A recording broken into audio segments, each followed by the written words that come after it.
Bukod sa ulam, pwede rin gawing pulutan. Madali lang gawin. Ito nga pala yung version kong tofu dinakdakan.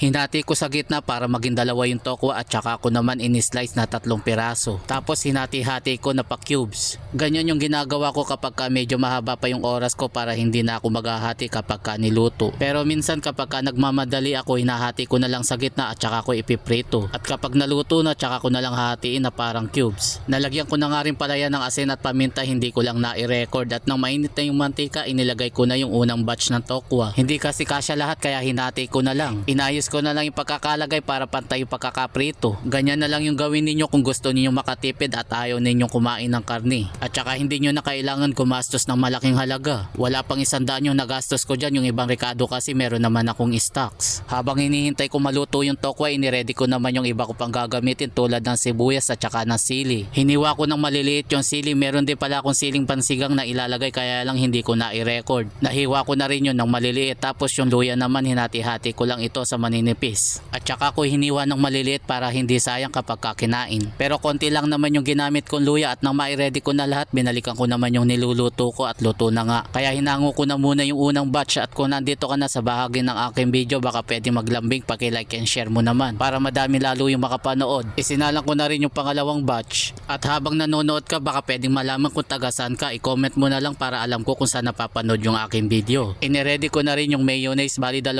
pirasong sachet pala yung binili ko. Gusto ko kasi medyo creamy kaya 2 yung binili ko. Naglagay na nga rin pala ako dyan ng powder na paminta at saka garlic. Kalamansi at suka, konting suka lang yung inilagay ko. Naglagay na rin ako ng asukal para pambalance. Tansya-tansya lang naman yung ginawa ko at saka ko naman hinalo para magmix lahat yung mga inilagay ko. Kung sakaling kayo ang gagawa, i-adjust nyo na lang kung ano yung kulang. Madali lang yung paggawa nito, ang matagal lang yung pagprito. After ko mahalo ng husto at saka ko naman inilagay yung luya. Pwede rin kayo maglagay ng sibuyas na puti o kaya yung pula. Mahal lang kasi yung sibuyas kaya hindi na ako bumili. Nailagay ko na rin pati yung sili. Kaunti lang yung nilagay ko para hindi masyadong maparas. Kung bet ninyo na manghang, damihan nyo na lang yung sili. At nang mailagay ko na lahat at saka ko naman hinalo para mag-combine lahat. Kung umabot ka na dito sa bahagi ng aking video at hindi ka pa nakapalo, pakipalo na lang ako para updated ka sa mga susunod. At maraming salamat din sa mga nakapalo sa akin at sa mga viewers at sa mga nagsishare sa aking video. Nilagay ko na rin yung tinimplahan ko mayonnaise at saka ko naman hinalo. Continuous lang ako sa ginagawa ko hanggang sa makuted lahat. Sarap nito, hindi lang ito pang ulam, pwede rin itong pampulutan. Lalo na't ayaw ninyo kumain ng karne, tamang-tama lang ito para sa inyo. Continuous lang ako sa paghalo para kumapit yung mayonnaise sa tokwa. Maganda kasi kapag nanonood yung lasa kapag kinain yung tokwa. After ng ilang minuto, okay na yung tofu dinakdakan. At syempre yung exciting part, yung titikman na natin yung ginawa. Paano mga lods, dito na lang muna at mga tamo pa. Manyaman niyang ipulutan nini ang pong iulam.